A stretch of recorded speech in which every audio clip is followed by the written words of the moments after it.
线哈，我要放。Due to the COVID-19 pandemic, so we today our speech we use both of in person and online together. We want to to let all of the audience have the experience, the chance to just listen our two doctors your sharing. And then the second, we would like to invite Dr. Ali. Please let me. Would you like to introduce Ali first? Dr. Ali received a degree on space technology from the Husky, right? Husky. Yeah, Husky University of Technology, Philip. And he worked in Nokia Corporation and holding principal scientific title. He is currently a senior scientist at Arctic Space Center. Yes. And then he has many fields of expertise. First is like remote sensing, their sensing methods and application. And then electromagnetic theory and modeling, and then project coordination and management. So has many expertise. And then he already handled many projects, including the project manager of the Nordic Snow Network, and so on, many. And then he also has involved many professional activities. So today I think we will receive the very diversity and rich the professional sharing from Dr. Ali. So now just to give our chance to welcome Ali.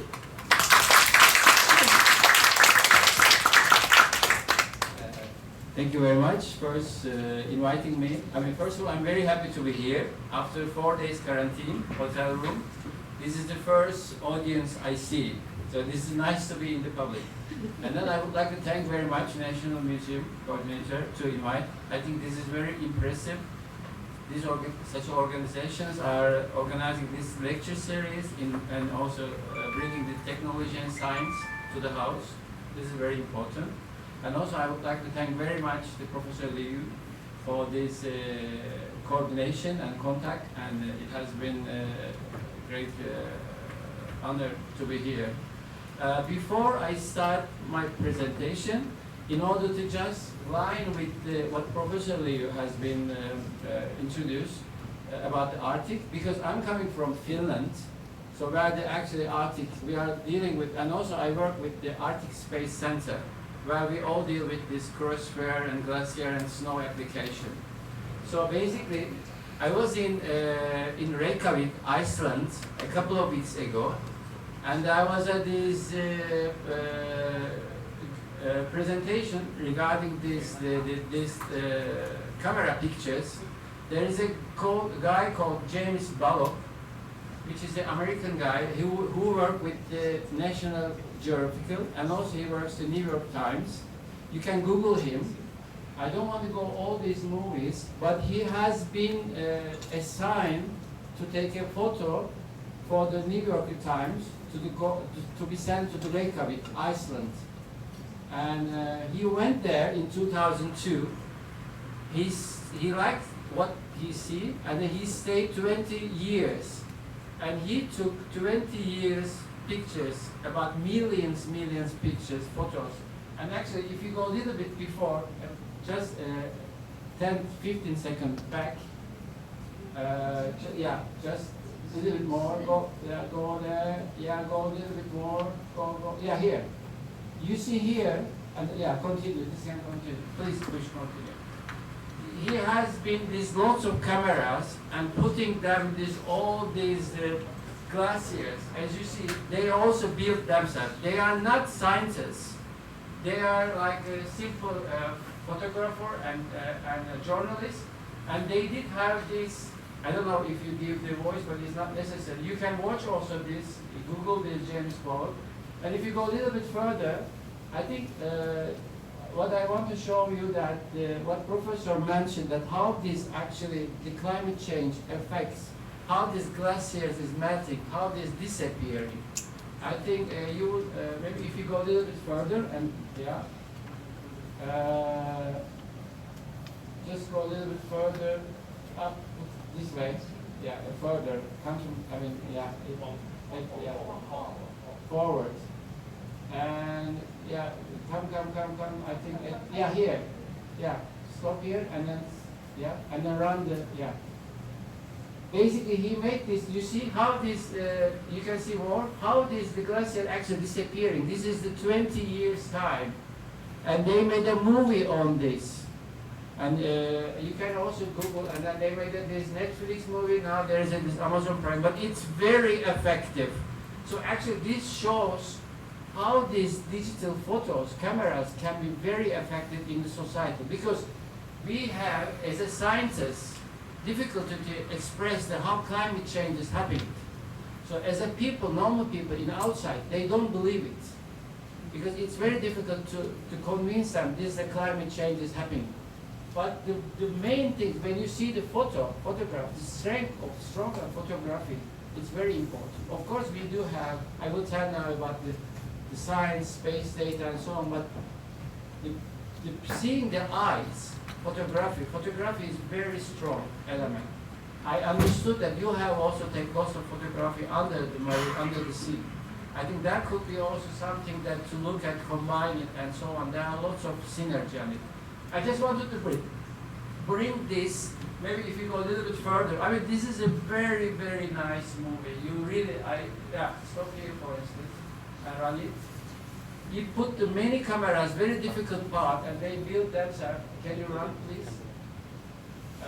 And then basically, as you see that this is the Eiffel height, 400 meters Eiffel Tower in Paris. You can see that how big is that, and then how it is actually disappearing. This is a reality. But you need to watch this whole movie because we don't have time now. I just wanted to bring this to in conjunction with what Professor actually mentioned, that the climate change, climate warming is happening, and we see them in the Arctic region. Okay, but please, this is just small note to just supporting Professor talk. Maybe then we can move to my talk. Yeah, please. 我只是再补充一下，我刚刚在讲说，在北极那一块冰第一个我们科学家跟摄影师做的方式不一样，我们不能是照几张相就来讲科学，所以我去那边也会发现说，我们懂的实在是太少。我觉得我自己懂太少，或许年轻人还是可以。如果你要终生对这个有终身对这个有兴趣，你可以投入啊。那我觉得我去做这个的话，就科学来讲会所知太少，因为我们不是在那边照相，像那个是比较像是把那个一个20年的照片这样累积出来给你看，那个是一个摄影师可以做的哈。科学家来讲不是做这样子，做这样不够，所以我刚刚在讲说，北极那格陵兰那一块，它等于就是一大块冰。它是一大块冰压在格陵兰的陆地上，把格陵兰往下压。好，那同时呢，在冰峡湾的冰是往外压，所以刚刚那边可以看到说，那个冰是被推出来，它是一固体，它是被推出来，是往外推。同理，它还是往冰峡湾去推，它只是说冰峡湾那边推。你刚刚前面那一张最后面秀出那一张的话，各位看到说，冰峡湾的冰它已经崩落到那个陆地上面去，所以我个人认为科学家要做的是说，它的机制是怎么样，你要有没有办法告诉我们说它为什么这样，然后它以后会怎么样等等。所以我过去来讲说要做北极冰的过去、现在、未来，但不是指照相，就像刚刚我们看得到，懂是会有这种现象，但是这样子不是科学家做的。我认为科学家做的更深入，所以我觉得我自己实在是没那个能耐了解那么多，就把它当兴趣这样子。I just explain how the cursor move, but it's difficult for scientists to model the movement. Very challenging. Of course, And this is a 20 years picture, of course, photos. I mean, because the movement is very slowly. And the requirements for scientists and the photographers are different. Yeah. They can show the photo. This is a But photo. we have to tell Yeah. how it moves and how it behaves. We are telling this. This is our job now, because as a scientist we do know what we are doing, and we do of course give the scientific results. But most important that of course transferring the scientific result to society, it is also our now job, because without this we will not be effective. We will not be because that's what now actually we are trying to do, because we are of course we are writing, as Professor showed that he has been one of the #1 this site index of the paper and so on. But these are of course very important and it's needed. But we need to also transfer this to the basic information. And then, of course, these photos are the very basic information. It goes, for instance, you see the glacier here. Next year, you don't see it there, because same place you took a picture. It was there. Next year, it wasn't there. So you can show it. But we scientists, we are telling why this disappeared, reasons, background. Both are needed. So that's why the photos are not enough itself, but it's a complementary tool for us as a scientist to show the public beside our scientific results. So this is what I was also actually impressed when I saw this movie, because people watch and look. Because when we show our scientific result, people look and they are not impressed. But when they see the photos, they're impressed. So that's why I think now, as a scientist, we need to combine both, all this. This is the complementary element for us, it's a strength. So, today, I'm here. Again, I'm very grateful to be here. I'm going to talk about this European Copernicus Services in Land Marine Emergency Management. I know this doesn't tell much to you. It's very easy. This is normal. But at the end of my speech, I hope that this will be meaningful for you. This is my purpose of to be here. And I didn't know what is this audience profile. I've been Googling a little bit the museum. Of course, this is a very unusual case. The museum invite the scientists to talk about it, which is very impressive. So that's why, and we are also scientists and professors, so we like to teach, we like to give seminar, and this is a lecture. So I thought that maybe we can start some basics, and to also give you some kind of to remind you some school time. So what is remote sensing?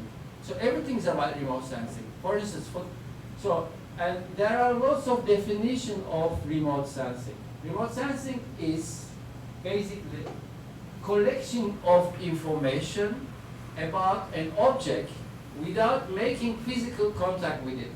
So this is a remote sensing. For instance, we know this remote control. This is a remote control. When I push, actually I don't contact with the object. That is the remote. But there are lots of remote sensing definition. But there are very good definition also. For instance, I just captured some of them in the literature. And there are very nice related to the museum that I picked up, like the arts, science, technology of obtaining reliable information about physical objects and the environment through the process of recording, measuring, interpreting imagery, a digital representation of energy patterns, a little bit technical terms comes, and so on. But you hear here art science, which is good. And the other one, for instance, the science of acquiring information about the Earth using instruments which are the remote to the Earth's surface, usually from aircraft or satellites. Actually, So you are doing the right things, because here is the division of marine science and technology. So we are talking about here science of acquiring the information. So just the history of remote sensing, where it goes. So basically, the first that start with these balloons that taking the photography from this. And then there are theoretical. I don't want to go detail, but I just wanted to go this little history about this, and also it's. And then there is this. This was photographed by the kit. You know, this like the children kit that they they put the camera on, and then it's top of it is taking the photos. And there are like history of this, like even pigeons has been used for this for photography. Then how this actually most of the remote sensing developments come military purposes, of course. The World War I, because of they wanted to monitor the other countries, and then the planes, and then satellites. The first rocket mission in Explorer 7 launch 1959, and then Kairos launch with the 60s. So this is like little history about this remote sensing. So what are the major the elements of remote sensing? So we have the four elements we are talking about.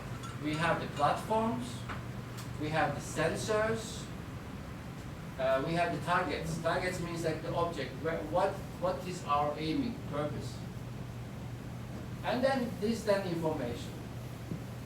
So the platforms, we have these several platforms. These can be ground-based platforms, like airborne based platforms and satellite-based platforms. There are three based. For instance, you make here the measurement probably ground-based platforms. These are the code. So I don't want to go very much details, but this is just the taste of the information I would like to give you. Maybe you know already. Then there is the satellite platforms, because there is this orbit.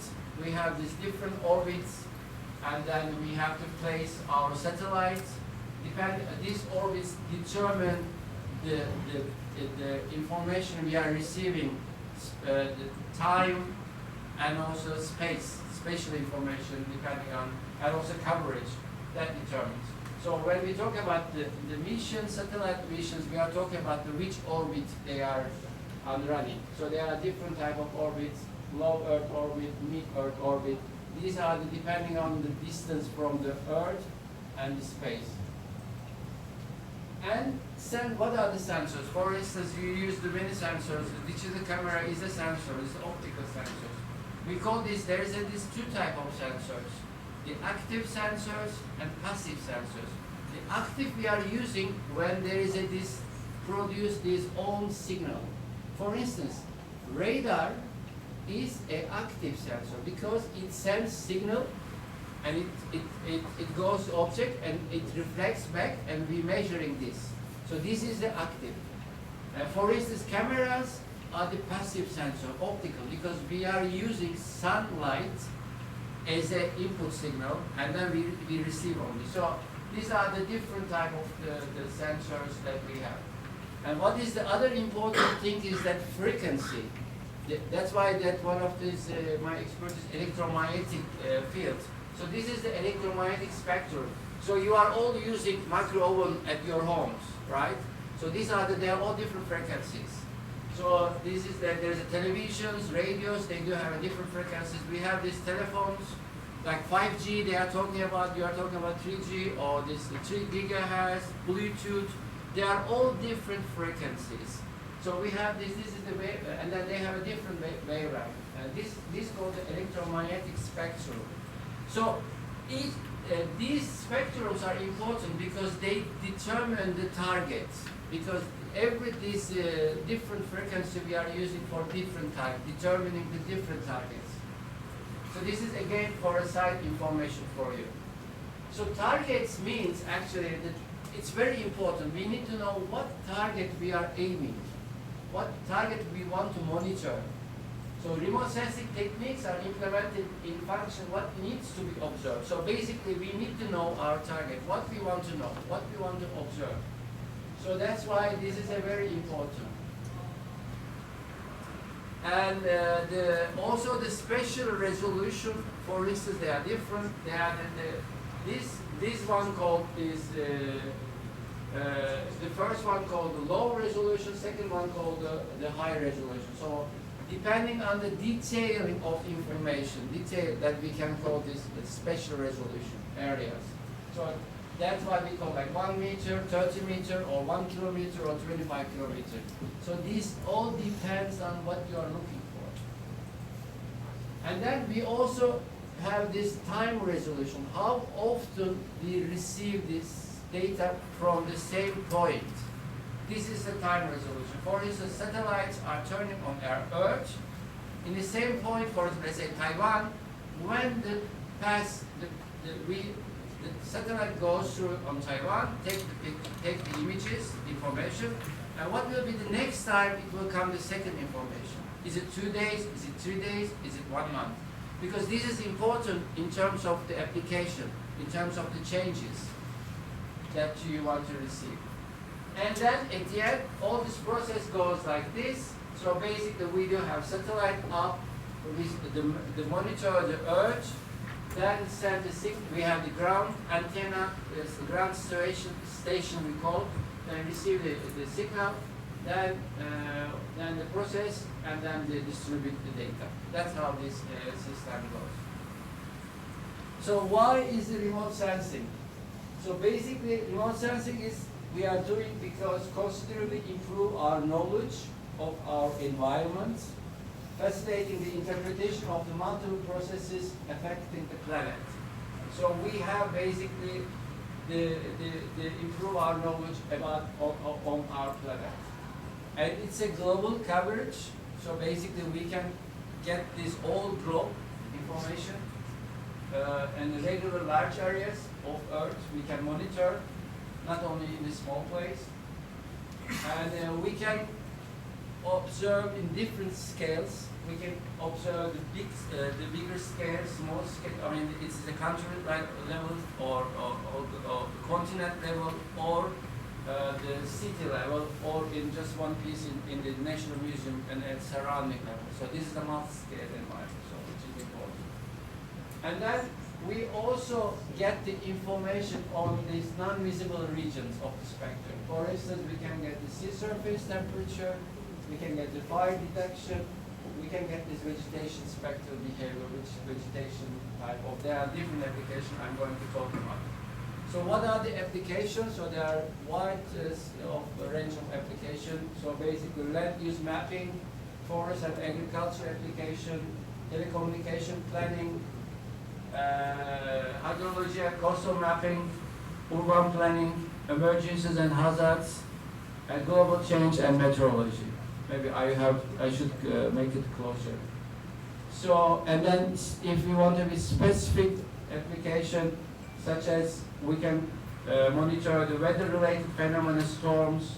I think here in Taiwan we have a lot of storms. And then the water quality, forest inventory, sea ice monitoring, snow cover monitoring, wind speed, I mean, soil moisture, crop yield, atmospheric characteristics. I will go through this, all this, the application. So this is the short information about remote sensing. Probably you are aware of this.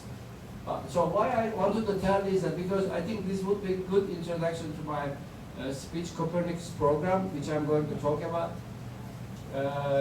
Basically, Copernicus Program, this European Union program, that one of the biggest Earth observation program in the world. So Earth observation means space and in situ component. So when we talk about the Earth observation, we mean actually space and in situ. So they are both covered under the Earth observation. So the Copernicus program is the biggest program of European Union that under this monitoring the Earth. European Earth observation system, this is led by the European Union, And then these responses to the global needs, to manage environment, to mitigate the effects of climate change, to ensure civil security. As we heard in the previous speech that climate change is happening, so we need to monitor them. We need to mitigate and we need to adapt them, this climate change. We are talking about the climate adaptation, climate mitigation. So that in this perspective, we need to understand, we need to monitor in order to mitigate, in order to adapt to the system. So we have, as we heard, and it continues to talking that these are the 21st century societal challenges, humankind. So basically we have climate change we are facing, we have food security, and we also the water security. So these are the important the aspects of the climate change. So what we can see by this globally in high change. So basically, this is a global monitoring of the Earth. So we can see the chlorophyll, monitor the chlorophyll. We can see the sea level height, sea surface temperature, soil moisture, carbon dioxide, and then nitrous oxide. These are the can be monitored globally using this Copernicus, of course, other satellites as well. So what is the Copernicus program is offering? Copernicus program is offering a series of satellites, which is they call these sentinels. So for instance, the NASA has their own satellites, and China has their own satellite. Every country has their own satellite. So this is the European Union satellites implemented by the European Space Agency, ESA. So they are named as a sentinels, and like Sentinel-1, Sentinel-2, Sentinel-3, and Sentinel-6. They are all different. Why I wanted to tell these sensors and platforms, this is the reason I wanted to tell, because each sentinel has a different sensors, and then also aiming different purposes. So that's why I wanted to tell this sensor. For instance, Sentinel-1 is a synthetic aperture radar, which is the active sensor. And there is this Sentinel-1 and Sentinel-2, A and B is now up, is running, is launched. But now, unfortunately, one of the Sentinel-1 has been now function. So now the third one is going to be launched this year. So the green one is already launched, and then we have this different series of the satellites is going on. And then what is important is this Copernicus program is a continuation. Is European Commission has been committed to continue on these missions, because what is, as a scientist, we have a problem. Sometimes we have the data, it's 5 years, 10 years, 10 years maybe too much, then it's stopped. So we cannot then monitor the changes. But this is the continuous program, and we hope that it will continue, but as this European Commission has been committed, so there will be extension of these missions, such as anthropogenic CO2 missions. These are the candidates which are now in the feasibility study, and they will be selected. Once they have been successfully selected, then they will be launched to space. Like polar ice and snow topography, passive microwave imaging, and then these are the different applications they are basically aiming. And then there is this another the candidate mission like high resolution land surface temperature for the agriculture and urban management services, hyperspectral imaging. They are aiming the agriculture management, food security resources, and mineral resources. And there is this L-band. As I said, that frequency electromagnetic spectrum important. This is L-band, which is 2 gigahertz around. So they are aiming this soil, vegetation, food, and so on. In the electromagnetic spectrum, every frequency has a different application, different target, because of the let's say the electromagnetic properties. Let's say the penetration properties. The Copernicus program is unusually free, full, and open. So usually it's not. I mean, it's a now common point that it's maybe satellite data is available, but this is the fully as a European policy. It has been made fully free and open. And basically, Copernicus program also work for the global agencies such as this UN, sustainable development, supporting smart decision making, and also climate action, Paris Agreement, monitoring and understanding, and then disaster risk reduction, which is the Sendai Agreement, providing the key infrastructure. So these are the United Nations Sustainable Development Goals, which the Copernicus program is supporting on. And I believe this slide set will be delivered, available for all of you at the end of the that's why I put some links here where you can get this more information on these Copernicus services, how to access the data, the library, and then use cases. But now I'm going to go a little bit about more detail in the Copernicus services. So, so basically Copernicus provides the freely data. You can access the raw data, but Copernicus also deliver the ready services for you just to use. You don't need to do anything. You just go and then take it the service and implement your own application. So there are the 6 services Copernicus program is having. The atmospheric services, marine environmental monitoring, land monitoring, climate change, emergence management, and security. So there are 6 services you can go and you can look at what kind of products they are offering. We are going to go through detail for 3 services here, but of course later on, if there is interest, and then I will be available all the time, so that we can go also detail on those. But now I'm going to list here the old services in like the summary. Like here, the land monitoring services. So basically, it's dealing with the ecosystem, biodiversity, agriculture, forestry, energy, natural resources, water, and urban planning. And there are 3 types of the products. There's a global product, there's a pan-European product, and there's a local product that you can actually look at. And this is a marine service. Basically, the applications of this service on marine safety, marine resources, coastal and marine environment, climate and meteorological forecasting, and then transport, tourism, environment, pollution, and energy. What are these the products? They are basically having sea level, ocean salinity, ocean temperature, sea ice, wind, ocean currents, and ocean color biogeochemistry. So probably these are some of them will be interested on for your research. Also, we can maybe talk later on.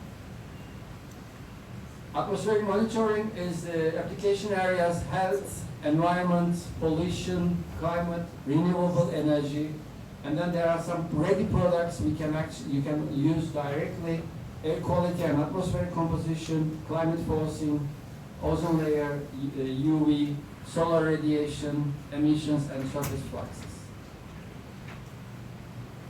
Climate change service is dealing with the application climate change, mitigation and adaptation, weather forecast, pollution, environment, and health.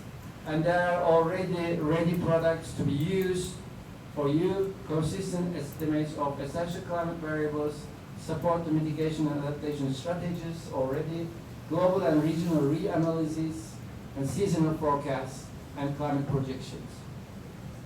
Obviously, the seasonal forecast and climate projection, you can basically forecast after 3 months what kind of weather, or 6 months, a month ahead, what kind of weather will be, and so on. And then the Emergence Management Service dealing with the disaster, emergency situations, and also humanitarian crisis. So they have 3 services: risk and recovery mapping, rapid mapping, and early warning. So these are the services available when you actually wanted to use it. So I'm going to go a little bit detail on this service. So what I'm trying to show you here that there are data and services available for you to use, ready to use, but also you can do your own products and own using the raw data and so on. But if you don't have expertise, you can just use the ready products and implement if it's good for you. And this is the security, the applications in this border surveillance, maritime surveillance, and support the EU external action. I believe this is more tight service.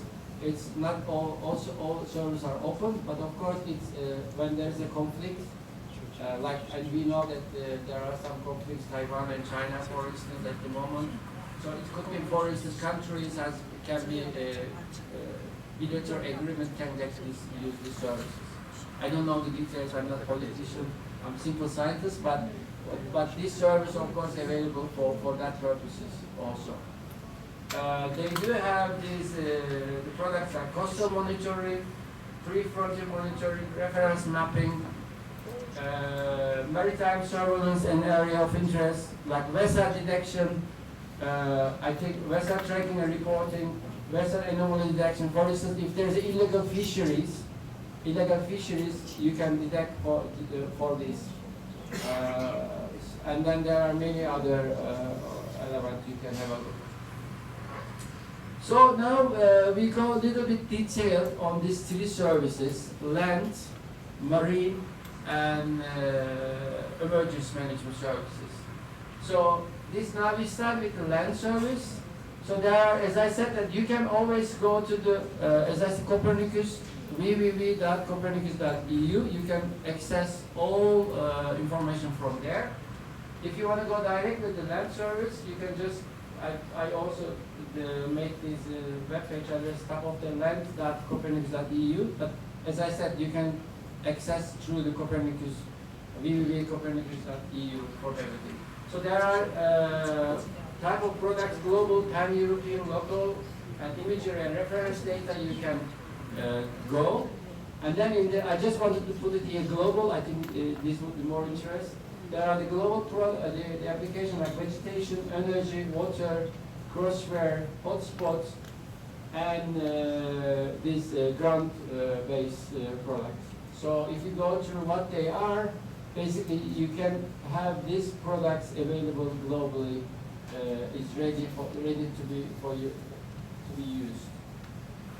I hope that in the future maybe we will have some application also use cases showing this from Taiwan and put in the Copernicus web pages. If you have some kind of use cases, of course, I think we need to put them and advertise them here, it will come. I think that is, you have a lot of work done. Maybe we can put some use. Maybe hopefully we can collaborate with this National Museum and we create a use case. And we solve this use case problem. I think that would be perfect. This is my hope. At the end, we can create a use case and we can demonstrate and implement the usefulness of this Copernicus into this National Museum. I think that will be the excellent result out of this meeting and coordination. This is my hope, and we can discuss later. And for us, this type of examples, use cases, basically, you can basically, here is the web page. You can there's a use case part, and you can click those use cases, and there are many use cases. I just put some examples of this here to show you what type of use cases. For instance, here, drought surveillance in Sri Lanka, they have been doing, and then you can have the overview, and also you can see the benefit of the users and the data they use, what kind of Copernicus data they have been used, for instance. I think there has been lots of drought study has been done in Taiwan also by the professor here. And then the other one is like coffee, biodiversity health, for instance. They look at this, how this drought will affect this coffee manufacturing. I mean, these are the many, very, very wide applications you can find out. These are the already use cases, it can give you some idea. And there is this Another example, forest fire risk through the vegetation stress. So for instance, you can also calculate this forest fire risk looking at these ready products, an example. And then for instance, erosion of the Swiss grasslands. I think in Taiwan is not, do you have this landslides problem here? Yeah, a lot of that. So for instance, this type of analysis can be done of those. So these are just few examples I wanted to brought to your to give you some kind of, but there are lots of examples you can find. Another service is Copernicus Marine Service, probably the most interest to you. And again, you can go direct to the marinecopernicus.eu. Actually, this service is one of the most development services in the Copernicus program. Definitely, I definitely encourage you to go, and I'm very happy to work with you in the future if it's useful. So there are the products, ocean products, ocean state report, ocean monitoring indicators, and ocean visualization. So there are lots of things you can have a look. If you go a little bit, I tried to make these products here, but there are plenty of products. I don't want to put it here. For instance, when you click these products, then you can select here. I think which one is the okay. So for instance, here search, you can basically choose the time and then the all areas. You can select this. So basically here. This is like global ocean physics analysis and force updated daily, and there are very different products you can see here. And then I have made some of them here, and then there are more actually. So there are lots of ready products for you to be used.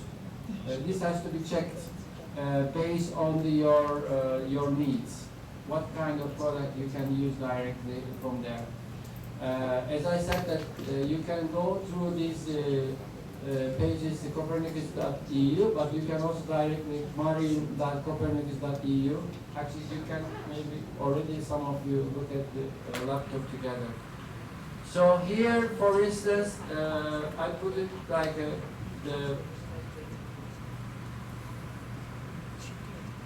Let's see if I manage.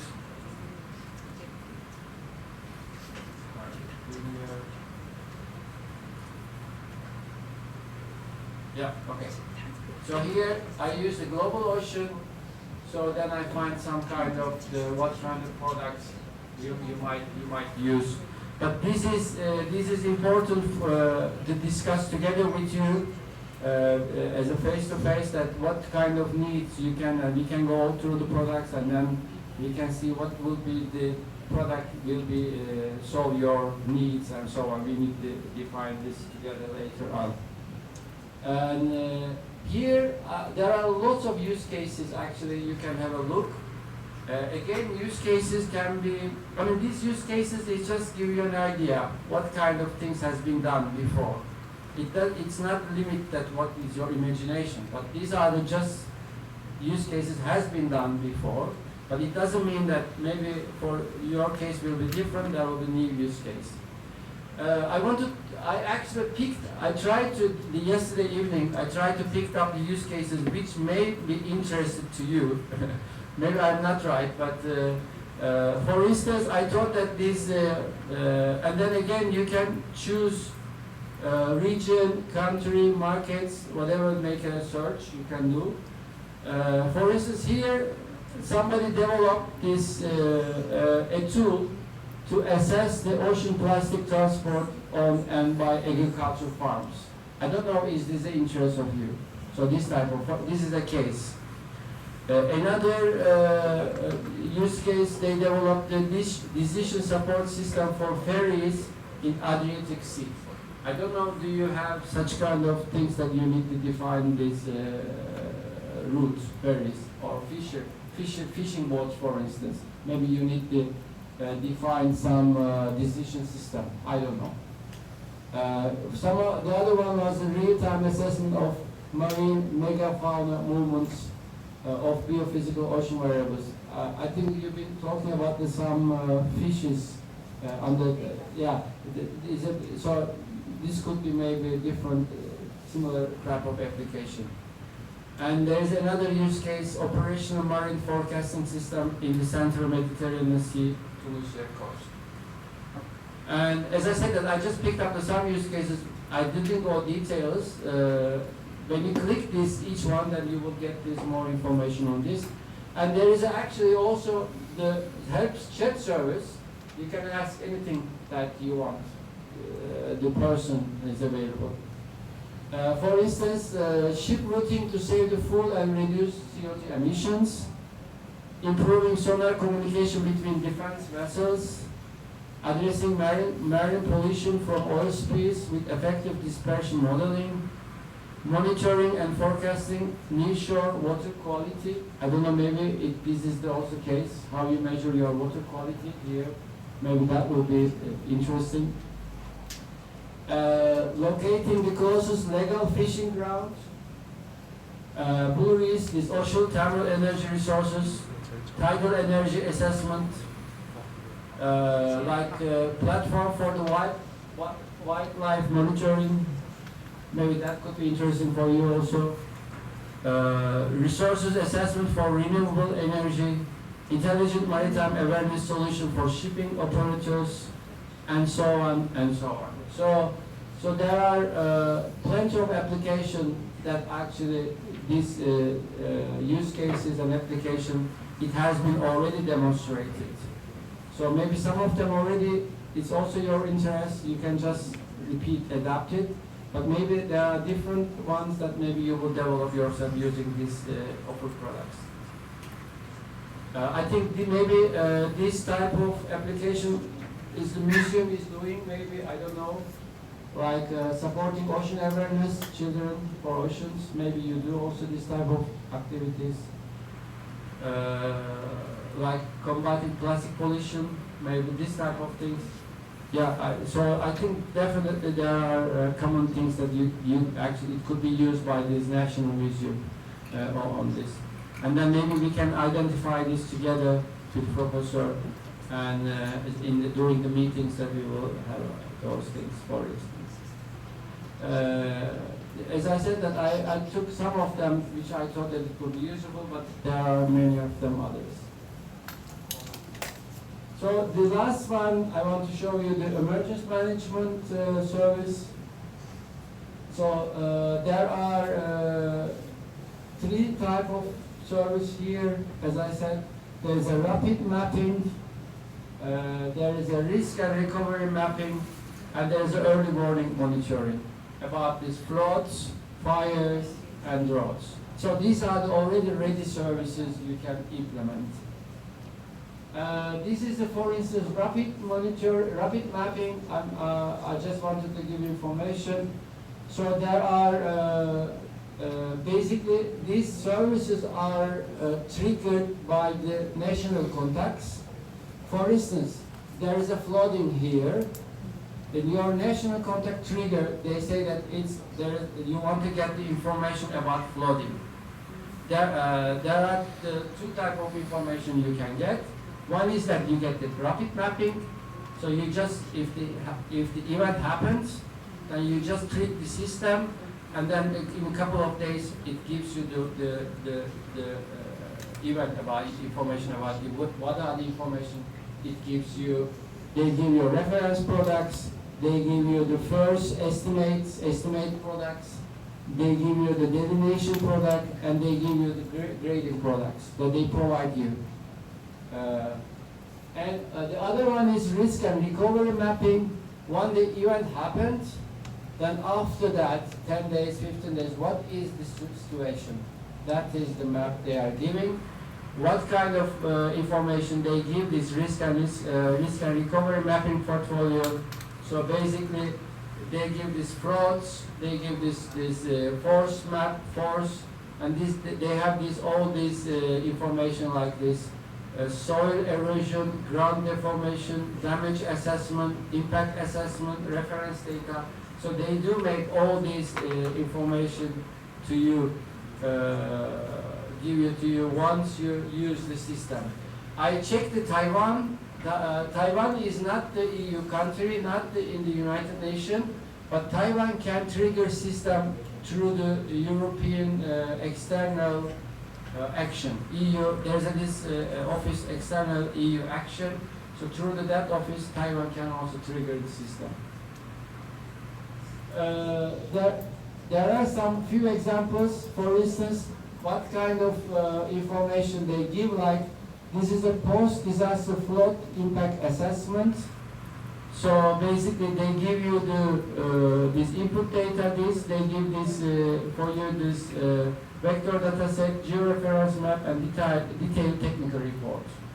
And then the other one is, for instance, the exposure of population and assess the potential flood event, so they can see also how this population has been affected and so on. So they do make ready analysis for you already if you don't have your own expertise in it. And then I'm going to finish soon. You can also go to this web page, the European Space Agency web page. You can basically look at the application, and you can browse the application by topic, by satellite, and you can look at the whole document. So there are plenty of information is available. Then I would like to talk a little bit about why I am here. What is our project collaboration? So we are actually now, I'm part of this visit actually, that I'm here because of, we have a common project with the Professor Liu, National Central University. It's called this FP Cup, Framework Partnership Agreement Copernicus User Update. Actually, user update means this is what I'm doing now. I'm giving you information about the Copernicus Program. This is the user update. So the idea is that extending user update activities in Taiwan and possibly in Vietnam. So this is because we have this good connection to the Vietnam, as Kim An Lane is here, and she's the president of the Vietnamese expert. So that's why we also extended our activities through the Vietnam. So this is the project, that's why I'm here. So the idea is that the main objective of the action is that Copernicus user update basically promote the Copernicus services to you, to Taiwanese people, to use and to get the benefit out of it. This is the idea. And raise awareness and knowledge about the Copernicus program.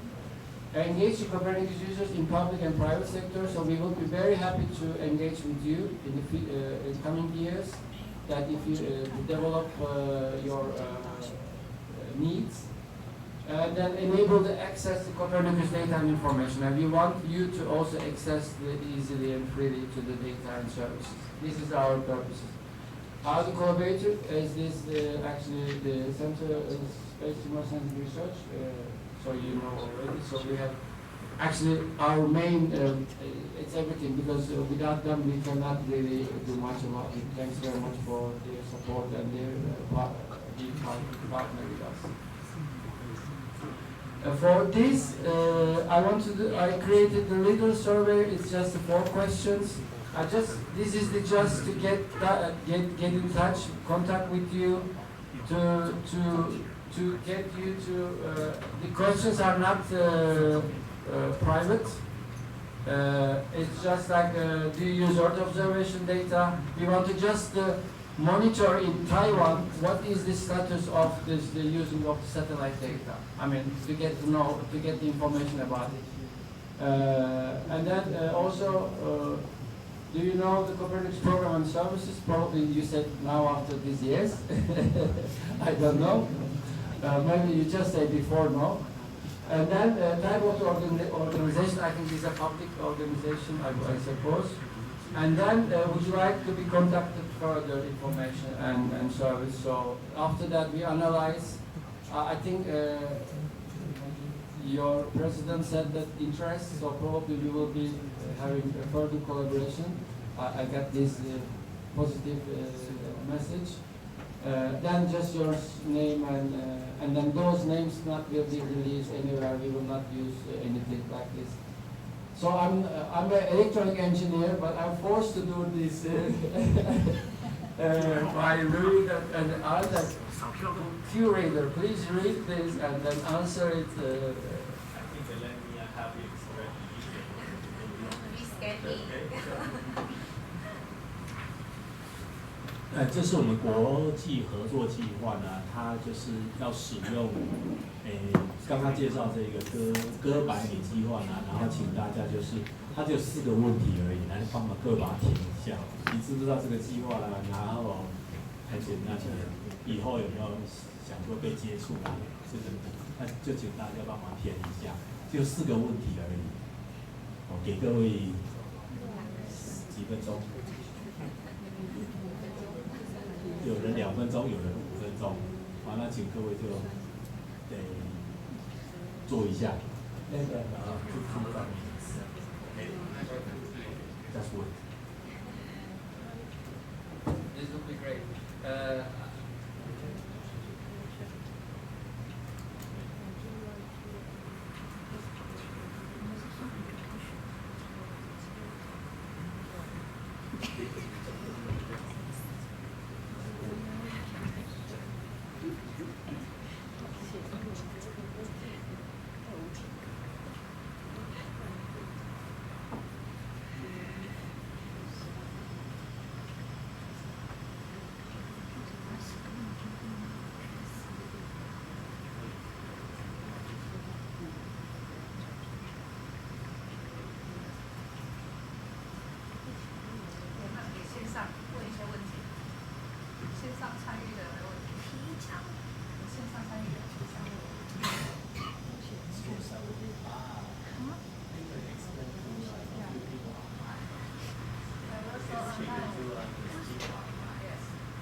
Do they see this? They see it right?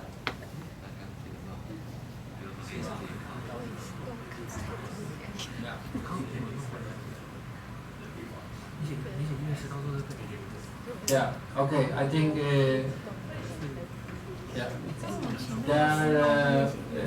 There are some people online. Thanks very much for participating. I hope you followed well, although I was not very fast.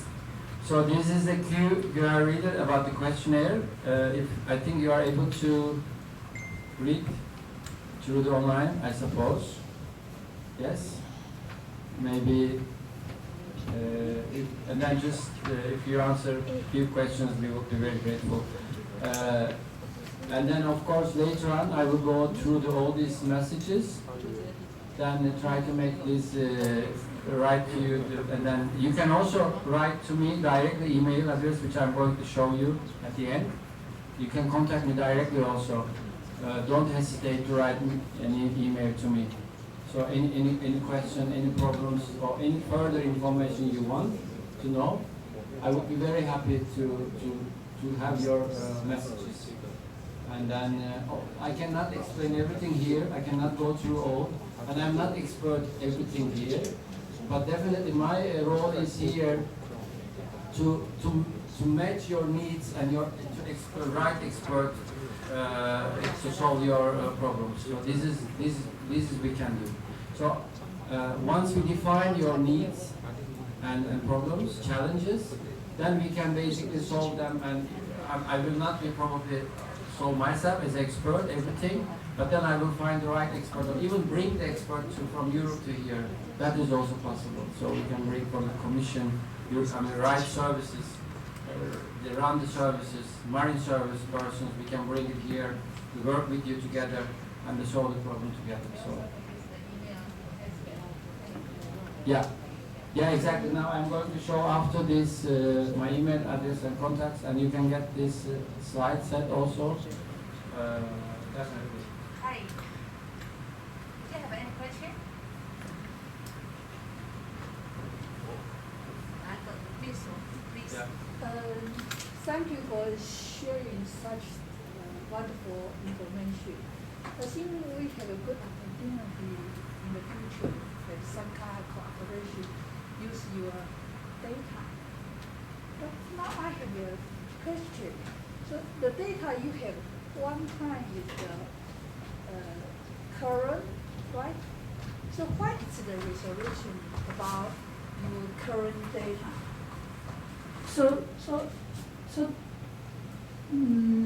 Because you are talking about your data, global data. So this means in our area, you also have the current data. That is open data, so we use the free. Yes, but I'm just curious the resolution. Yeah. Because we have a bay. Yeah. And how about inside the bay? We have the bay still have the current data in your. I mean, as I said that the sensor, we have these different sensors, and then I told also the special, when I tried, that's the reason, okay, the question was that if they couldn't follow that, what is the special resolution of the data? Yes. Yeah, because this is the different from the different satellites.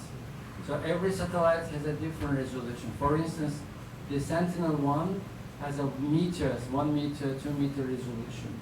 Sentinel-2 is like 10 meter, 20 meter, 60 meter resolution. And Sentinel-5 has a different 100 meter resolution. So basically there are all these different resolutions, which is as defined. That's why I wanted to go through first a little bit about this. And then time resolution also, they are like every 3 days, or I mean, depending on the satellite, of course, depending on the data, depending on the satellite, what you are looking for. Yeah, but there are some of them, of course, they are the ready analysis, ready products. It's already, has been some of them, maybe it's already, depending on the how projected the resolution. I cannot know all these ocean products that what is their resolution, because they are not all the satellite data directly, because they are processed, modeled, and then create the product. So we need to check those based on this. I don't know if you want to add something. Okay. So if you want to add something. Oh, you sound that you would add something. 那我就用中文讲哈，那大家更可以理解。其实这个Copernicus 哥白尼计划就是欧盟太空总署ESA底下的一个卫星系列资料，透过那这是公共财产，所以欧盟就提出这个放一些经费来支持这个Copernicus Program。那来提供所有的使用者参观学研，通通不用费用。我透过这个等于科技部台湾这边有一个计划，就是跟这个呼应，来就是形成的国际合作计划。所以我刚刚跟馆长就在谈，是说，海科馆这边有一些特定的需求。那这些特定的需求，我想在座有一些，就是说馆内有好几个这个做遥测的这个专家哈，所以有空的时候可以讨论一下馆的，以配合海科馆的需求是什么，可以去稍微讨论一下，然后我们可以来谈谈说哪一个这个主题可以用 Copernicus 的资料来应用，那未来呢提出，然后有一些成果呢，甚至我们就放到那个ESA的这一个平台上面，那这也是把那个海科馆的这一个名声也是放到欧盟去，这样子，所以这个可以，比如说风区的那个权利啊，几个那个做遥测方面呢，可以配合馆的，我认为从馆的需求面来找这个 Copernicus 计划底下可提供的，那这样就更快去把这个桥搭上，那来针对这个主题，那需要有什么问题，我这边可以做一些协助，我们来讨论一下要怎么样来协助，怎么样这边更快得到所需要，这样子。那因为我刚刚请教他，因为我就会很好奇。那 special 因为解析度的话是它有系列的没有，对，我知道，因为我刚才只是就是好奇啊，因为我们的湾对整个全球来讲又很小。所以我就很好奇，他的资料有没有细到我们海湾里面的洋流也看得出来。那他刚才有帮我解释说，他们有些可能不是 real， 有些可能是用 model 去推算的，就是。这个我们大概可以理解到说，越高解析的，其实它的那个 swath 就是跨幅就越小。比如说我们福卫2号才24公里啊，福卫5号可能也是几十公里而已。那它不是一直就会扫到这个区域，没错。所以有时候就等于是说，你要用 free 的 data 的时候 ，open source data， 它就不一定会有这样。有时候就等于就要特别提出需求。那这个要确认到底有没有？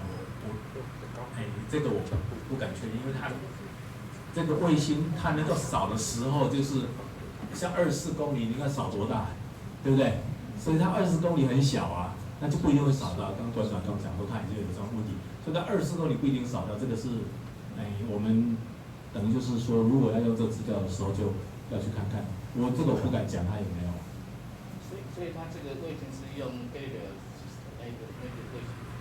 它是欧盟的系列的卫星。所以不是那个我想要用 Copernicus 讲，所以我刚刚就是要问他说 ，Copernicus 它的这个 satellite 会用在 Asia 然后基本它是全球。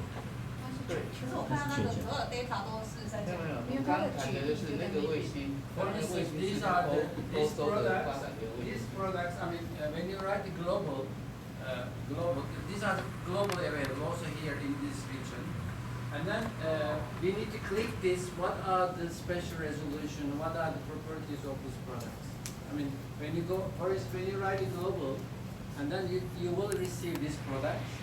And then if you want detail like time resolution, detail of the product, it's written here. I cannot read it, otherwise I will tell you. But just click this product, and you will see all these details of the product there.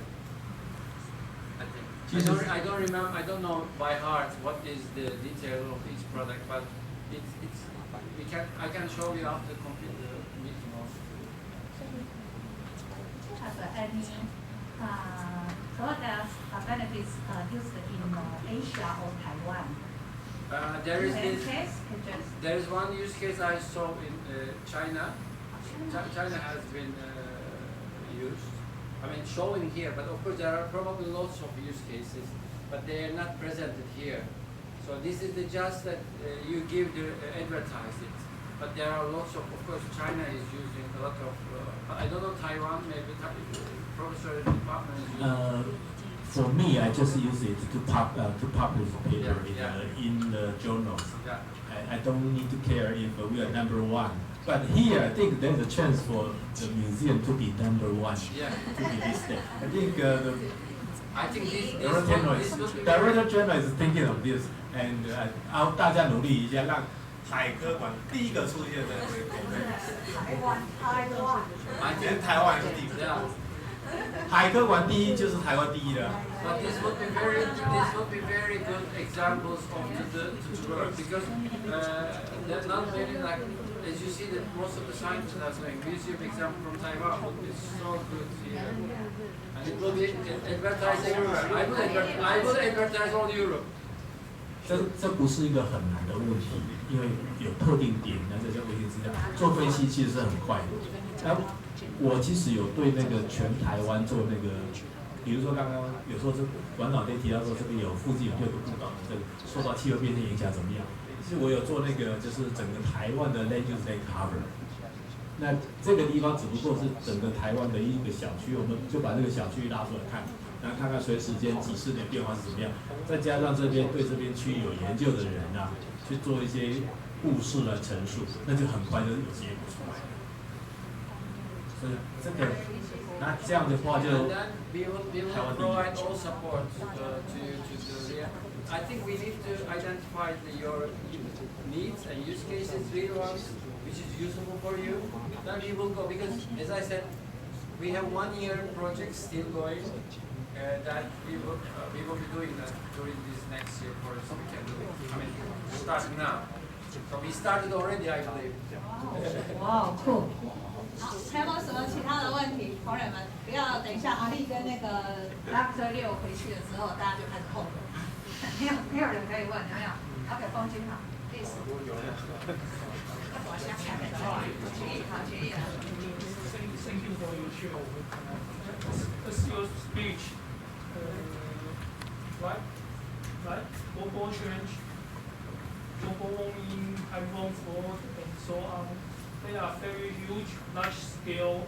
People have to touch them. And can you give some suggestions to let people more realize the global change for us for the museum? Thank you. Yeah. So the question was that what kind of suggestion to the people we can give that they are understanding global change, right? Yeah. This is exactly. This is the one. I think the museum is an excellent place for people to understand. You have exhibitions here, right? I think I understand that you. I think museum is the excellent place that people understand. This is the, and then you have the. I have understood that during the driving, I was asking questions. I don't know. Your name was. Benjamin.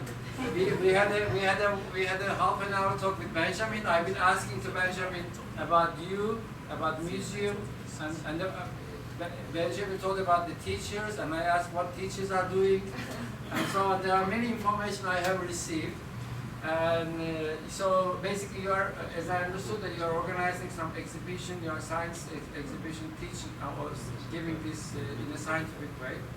I believe that this museum is a fantastic place to organize such a maybe exhibition, showing all these like this movie I show, for instance, glacier changing, and then also some kind of examples. Maybe it's your own, maybe satellite data. We can provide some information to you.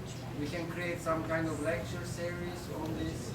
And also, maybe you can also, I understood that you have lots of the digital image Cuba, the camera Cuba, the camera pictures has been taken on the sea. I don't know how long, what is the time series, how many years? Depends. Yeah, depends. I mean, are you talking about a research or for the? No. I have understood that they put the cameras in the. Yeah. Maybe you can create a kind of exhibition where the public comes. I think they are now in Europe. They do organize this European like space exhibition for the public, different cities. They are organizing this, and then they are showing the real public what's happening about climate change, what's global warming, and so on. Maybe that could be exhibition can be organized first, and then maybe also, of course, in the future that you also do your own application related to this. But first, maybe general information you can collect. You can create your own way of thinking and make this your own use. So there are lots of information which we can provide you. But then you can maybe shape those information according to your own use, your public. I think that would be fantastic. Definitely. There are information on English. I don't know if there Taiwanese any information on this on the web page for us. There is none probably. So yeah. This is like a very big issue.